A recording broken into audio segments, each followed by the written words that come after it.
Today we're talking about the Great Recession. Let's start by understanding what exactly a recession is. A recession is described as a general decline in the economy. The Great Recession began in December of 2007 and left the financial markets devastated. Let's look into exactly how this happened. Let's start by meeting Ted and Jackie. They both work full-time jobs and have exceptional credit. They have just taken out a mortgage to buy their first home together.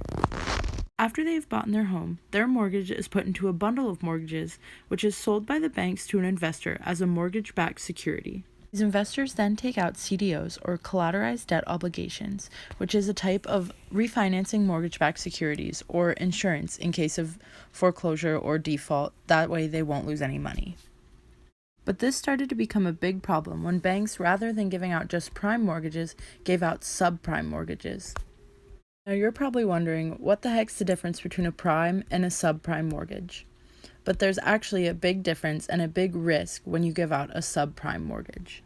A prime mortgage is a lot less likely to default compared to a subprime mortgage, who is someone who has less than credit to the usual requirements by the bank.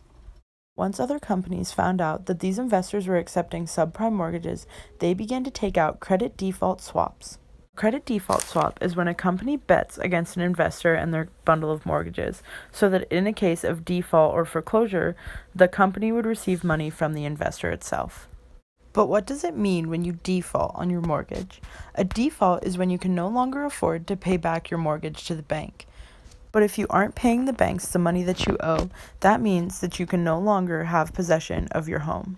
This then leads to foreclosure, which is when the bank is forced to repossess your home and sell it so that they can get the money that you owe back, since you aren't able to pay it.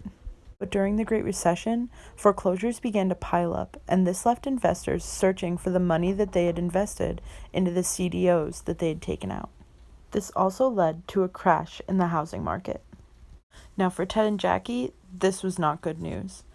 Both Ted and Jackie ended up losing their jobs and could no longer afford to pay back their mortgage, which ended up meaning that they got foreclosed on as well. Because throughout the Great Recession, people like Ted and Jackie lost their jobs, which meant that they could no longer pay their mortgages, especially when the bank continued to add inflation onto it. All of these events combined into one is what led to the crash of the economy in 2007 and the Great Recession. And a valuable lesson is that if it's subprime, it probably isn't worth the time.